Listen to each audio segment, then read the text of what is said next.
Welcome to Base Sunday. I'm your host, Grace Lee. I am filling in for Frank Malicote this week. And in today's show, it brings us two festivals. We have both jazz and film, and with them, two organizations which help our community. But before we get started, just a reminder that you can follow us on Facebook. That's where you can see archives of the show and behind-the-scenes information that includes pictures. We're also on YouTube and Twitter, and if you'd like to join us on the show, you can pitch your story ideas through Facebook or on our portal on cbssf.com. All right, let's get started. Up first, from the 34th Annual Mill Valley Film Festival, we have Program Director Janice Plotkin as well as Alam Khan, who is involved in one of the documentaries that is featured this year. And good morning to the two of you. Good morning. Good morning. 34 years, Janice. How do you make it different? How do you make it better every year? The festival really depends on what the films that are available. And every year there's a good selection of cinema, and we tend to be on the same target path as the New York Film Festival in terms of some of the bigger films, and the Toronto Film Festival. Those are the major fall film festivals, as well as the Mill Valley Film Festival, which is the West Coast venue for some of these, I'd say, hard to see, and also the ones that you want to see, because there'll be Academy Award nominees coming down the pike. And not surprising, because you have some big names who are involved this year, including Glenn Close as well as Michelle Yeoh. And you actually honored Glenn Close on Friday, right? Right. That was a wonderful, wonderful event. What is she like? She's actually very charming, and she's petite. I don't know if you recognize someone on the big screen, you think they're larger than life. And she was involved in actually the making of the film, Albert Nobbs. She helped to write the script, and she was involved in the original stage play. So for her, this is a labor of love. Oh, I bet it is. Yeah. All right, let's turn now to Alam. And Alam, your father started a school. Tell me a little bit about Indian classical music, because he is so well known in these circles, and he played something that you called an instrument, a brother to the sitar. Yeah, the instrument my father made famous, he was the master of the instrument called sarod. It's a 25-string instrument, kind of like a slide guitar, kind of compared to a banjo and a slide guitar. And Indian classical music, it's our very traditional music dating back to the 16th century.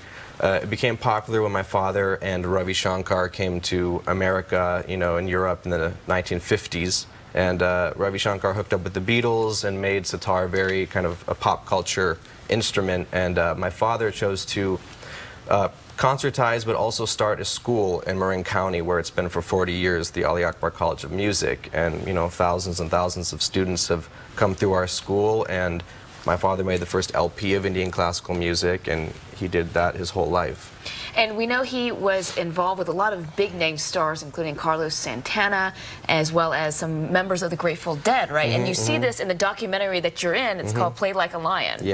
Yeah, Carlos Santana, Mickey Hart from the Grateful Dead, Jerry Garcia. The Grateful Dead were close with us in the 60s and stuff like that. Carlos was a big fan. They're all in the film talking about the influence my father's music has had on their music. And and Derek Trucks as well is also in the film. He's related to the Allman Brothers. He's a very great slide guitar player of this generation. Okay, some big names. Let's take a listen. This is a clip from Play Like a Lion.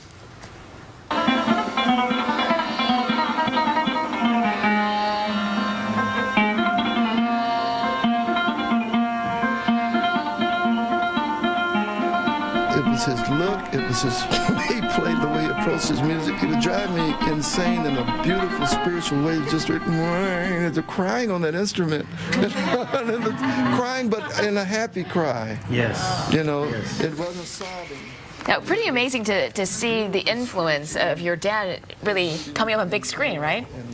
Yeah, I mean, I've known that my whole life. I mean, so many musicians have been in my life and around our family, and and I can hear the influences in other people's music, and it's just really great. And that's something I hope to continue, is to make the sarod a more popularized instrument and more known, and just by collaborating, playing very traditional classical as well, And that's pretty much what I'm hoping to do with my life. Which is what I always find so cool about these film festivals, Janice, is that you learn so many things about different cultures or different instruments or different people that you may not normally see in mainstream movie theaters. And any favorites of yours that you're really excited about? Well, you said it right. I mean, this is a chance to see films that you won't see anywhere else, including rare films from Africa. We have a focus on the continent of Africa with 6 different films from Mali, Burkina Faso, Ghana, North Africa, and also a good selection from Asia. We actually have a Chinese independent film that's playing this Sunday called The Butcher's Wife with a guest from Beijing. This is first time in America, so this is the chance to see things you're not going to see at your local Cineplex. Yeah, I've been involved in other film festivals, and I always find they're so interesting. So I want to say thank you to Alam and to Janice for joining us today on Bay Sunday to tell us a little bit more about this.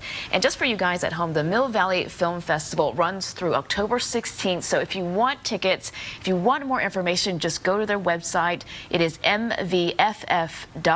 All right, we're going to be right back with a little bit more after this break.